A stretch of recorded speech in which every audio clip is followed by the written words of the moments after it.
So I spent a semester, my junior year of college, on an Indian reservation in Montana, the Crow Indian Reservation, and I turned 21 while I was there.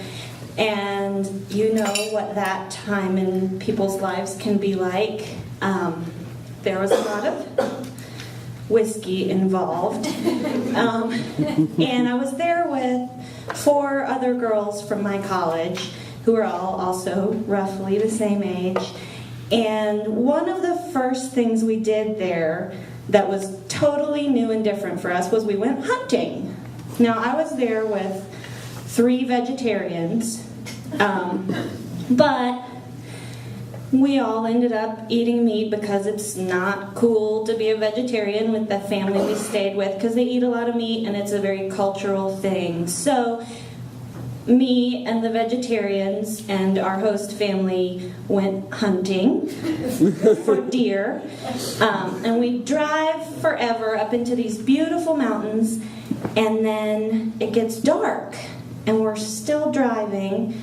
And we're in these really rugged pickup trucks that have falling off bumpers and rusted holes in them.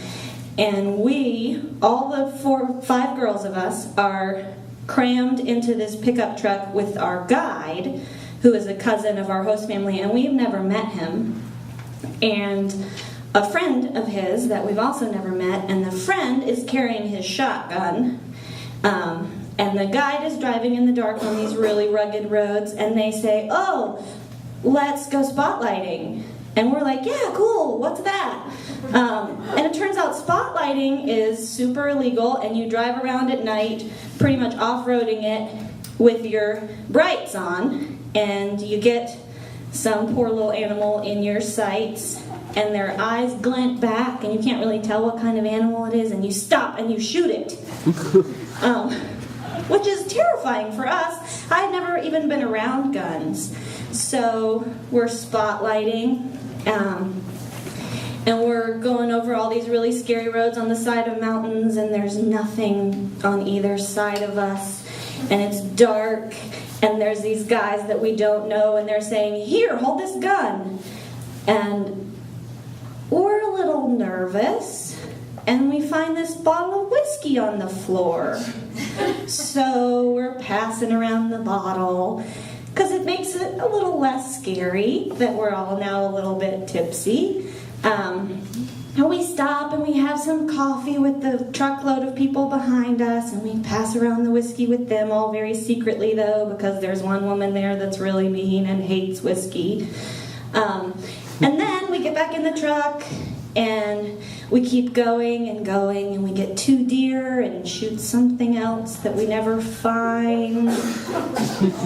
Yeah, it was a sad night. And we finally stop at this cabin, and we're thinking, finally, we can go inside to this cabin. It's really cold out here, and we can go to sleep, because I am wasted at this point, as are my friends. But no, the cabin is haunted. So we put down our sleeping bags outside in the cold with all the drunk girls, and we pass out. And I wake up the next morning and I don't really feel very good. And we're on the side of this mountain, and we're getting ready for another full day of hunting elk. Today we're hunting elk. I don't even really know what an elk is. I know it has some horns on its head. So we stumble out of bed. It's like 6 a.m. And now I really don't feel very good. So I run off into the bushes, and there's just nothing there. There's no toilet paper. There's no nothing. So you know what happens when you drank too much the night before. There's a lot of pooping in this story. So there I am in the middle of nowhere, pooping and puking, all kind of at the same time. And then it's time to go. Get in the car, Laurel, we're going. So here we are again, just like last night, driving up these crazy mountains, and then, oh, the road is gone, so we're just driving through this random field for hours. hours. And did I forget to mention that I also got my period that morning? So I'm doubled over in the back of this pickup truck with cramps and hungover, horrible, terrible, horrible headache, holding the only receptacle I can find, this little cracked plastic cup, praying that I won't puke in the truck. And it just goes on and on and on and on.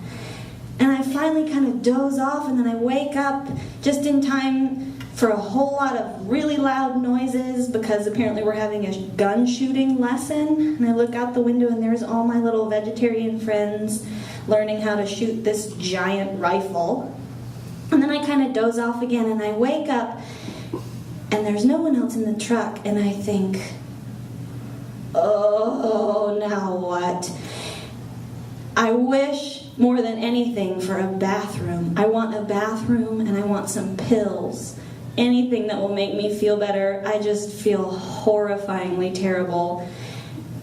And my friend Cassie comes to the truck and she says, "Here's some ibuprofen and I have something to show you." And I climb out of the truck and there's my host family skinning the deer from the night before, and there's blood everywhere, and I think, oh. And we walk past that and we come around the corner and there's this gorgeous view where you can just see on 3 sides mountains forever. But better than the view, there's this giant rusted green can that's like this big that someone has nailed a toilet seat to.